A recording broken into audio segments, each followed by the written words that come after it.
Ever heard of the hairy arms concept? I love it, and it's really helped me manage myself mentally, emotionally, if you like, when I'm working with clients. The idea behind the hairy arms concept is that anyone, managers, your client, your team, if you show them a piece of work, will find a reason to improve it.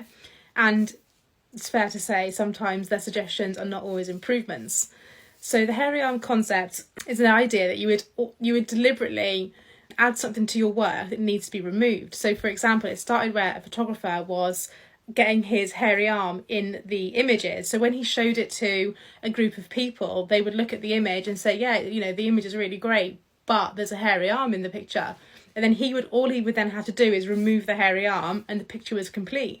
So it gave his clients, his team who were feedbacking to him, something to feedback on that didn't actually impact the image itself. Now, I'm not suggesting as a freelancer you go and damage your client work just to get them to feedback on something like this. But it is an interesting concept, and it does help, I think, especially when your work is creative, to remember that people are always going to try and change something. It's just natural, and most people do it, to be honest.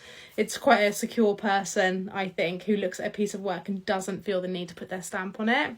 It's really helped me to just remember that people are just doing their best. We're all human. They want their stamp on the work, and I think that's completely fair enough. And as a freelancer, I think sometimes it's our kind of role to just kind of concede and let them have it where it doesn't damage the project. But of course, if someone's asking you to do something a bit obscure that doesn't work, then it's also your job to tell them.